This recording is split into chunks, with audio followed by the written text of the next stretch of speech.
What's up, internet? My name's Ori. Welcome back to the channel. If you're new here, hit that subscribe button. You like this video, hit that like button, hit that notification bell. You'll never miss a video. You'll never miss a stream. Today, we're breaking down Survivor Season 44, Episode number 2.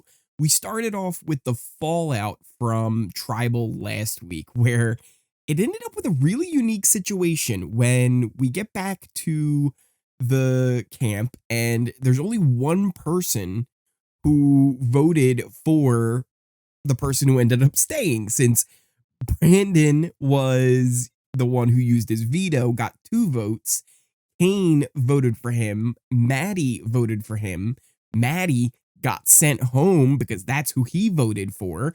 Lauren didn't vote because she was banking hers. Now she has an extra vote for later.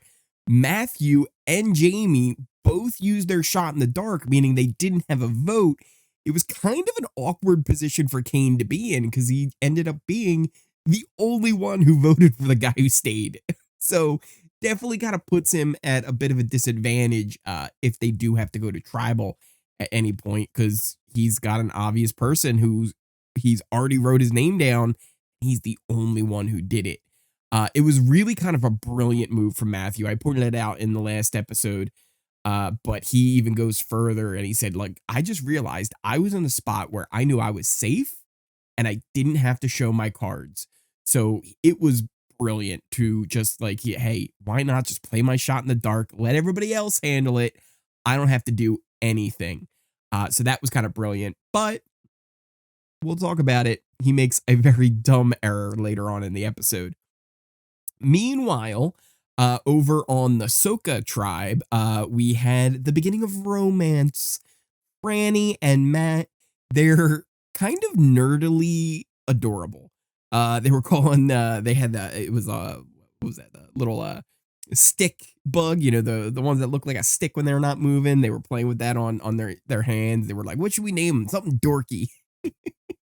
Meanwhile, though, Franny seems like the smart one of the group, where she realizes, look, we're spending way too much time together, and if people link us together as a duo, it's not good for either of our games. So she wants to try and keep apart, but everybody's kind of onto it already. Like, she kind of brought it up to Claire, and Claire's like, yeah, that's probably a good idea if you don't if you don't do that.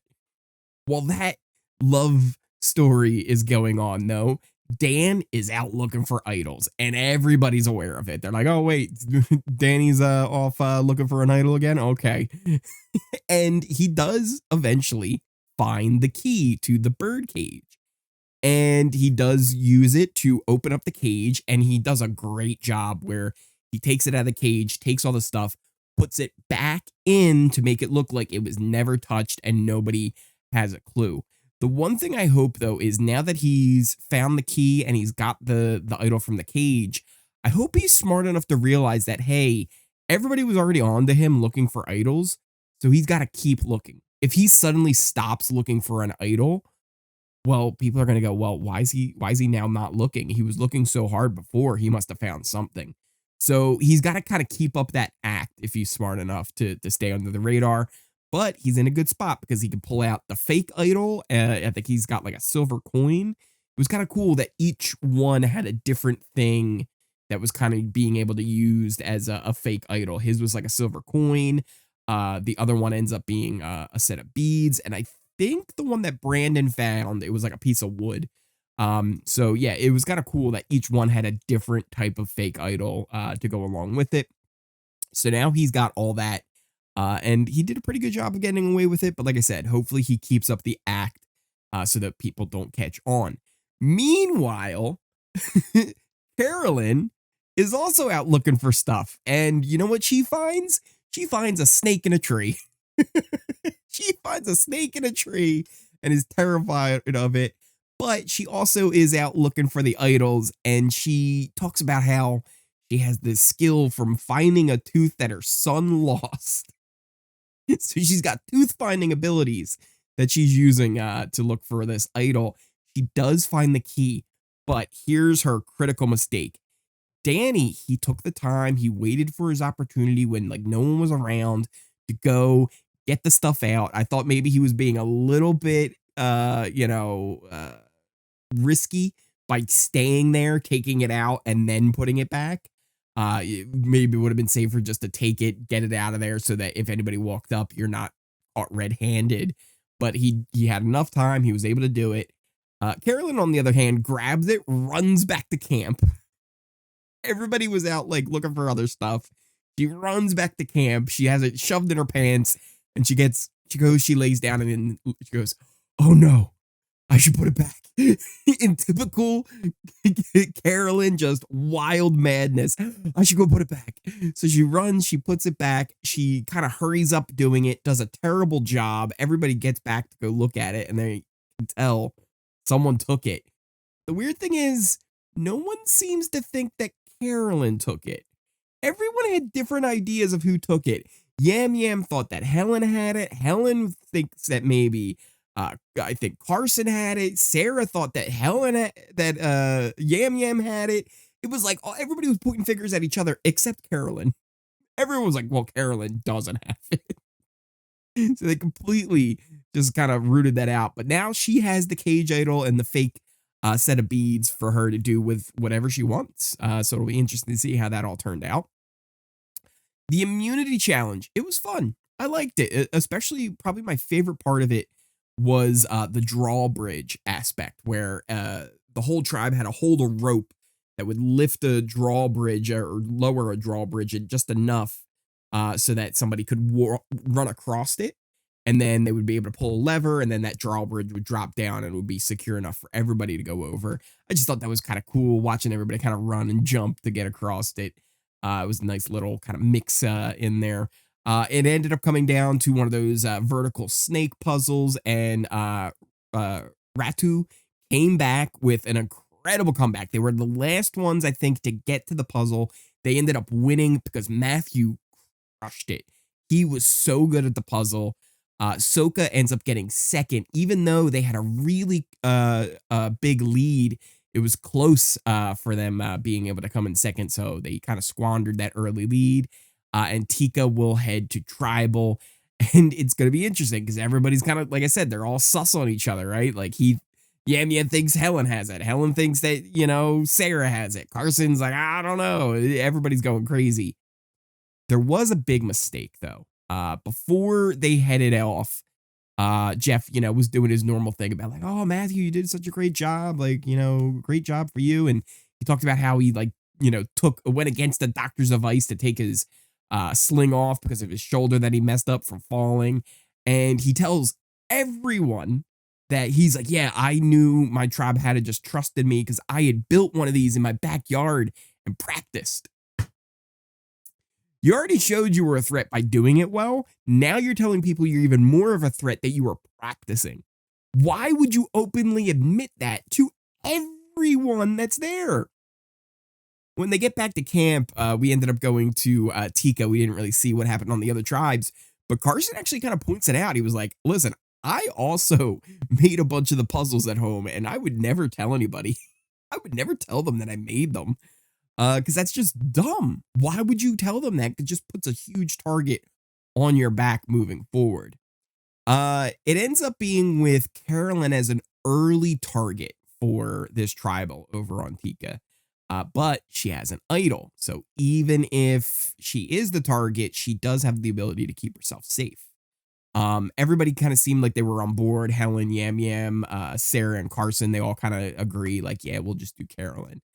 Yam Yam, though, secretly, he wanted none of it. As soon as that meeting was done, he's running off. "Carolyn, Carolyn, where are you?" And he says, "Yeah, look, this is what they're trying to do. I don't want that. Let's go, and we'll each do letters. We'll put letters up with our fingers. We'll turn around." And like he does like a very clear H, right? Like, or how did he do his H? I forget how he did it. But Carolyn, she's like W. No one has a name of W. He's like, she's like, "Oh, that H. That was my H." So they both want Helen. Carson ends up joining them, and he seems like he's on board. But Carolyn, rightfully so, is like, why though? Because he seemed like he was so in with Helen and Sarah. Why would he be trying to get in with us? The big thing, though, with all of this is nobody realizes that Sarah doesn't have a vote. So what could have ended up being a situation where, all right, even if Carson and Helen are sticking together and Yam Yam and Carolyn are sticking together, that's a 2-2 tie there. Sarah's not voting. So what would happen here where you would end up with the tie? They would have a revote. Sarah wouldn't have a vote, and then it would be Yam Yam, Carson, and Helen all voting together on whether they should send Carolyn or Sarah home. But, or Carolyn or Helen home. Or no, because Helen wouldn't have a vote then. So in that case, it would have come down to Yam Yam and Carson. Because Helen and Carolyn would have been tied. So it would have been down to Yam Yam and Carson deciding on who they would want to go. So that would have been an interesting scenario to go with. But in the end, it ended up being a 3-1 vote for Helen. Carolyn plays it cold and does not play her idol, even though there was that risk there. So good on her for kind of having that poker face and sticking to what she believed in. And it ended up being Helen who was voted out 3-1. Carson did end up going with Carolyn and Yam Yam and sticking with that, which is an interesting decision. I didn't think that would have been what he would have done. I thought he would have maybe wanted to play with Sarah and Helen more. Maybe Sarah had given a hint that she didn't have the vote and that Carson should vote this way. I don't know. I don't know. It's very interesting how it kind of turned out because it could have ended up being a bit of a situation had it ended up being a 2-2 tie. And then Carson and Yam Yam had to come to a decision. Because if they couldn't have come to the decision, it then has to go to rocks between the two of them and Sarah, because Sarah wouldn't have had a vote in the revote either. That would have been interesting as well. There's a lot of different ways it could have gone. But overall, it was a decent episode. Wasn't as good as the first episode. Still not as good as Australian Survivor has been in this season. But overall, I'm really starting to like this cast. I think there's a lot of them that have a lot of potential. And I'm interested to see where this all goes going forward. Well, let me know in the comments down below. What did you guys think of the episode? Who are you liking so far? Were you happy to see Helen go? Were you sad to see her go? Personally, I was actually a little bit sad. I thought she would have been a decent game player come merge. But listen, when you're the second one voted out, third one out in total, not a great sign. Not a great sign, but let me know in those comments down below what you thought. Also, be on the lookout for my Big Brother video, which is on the channel as well today.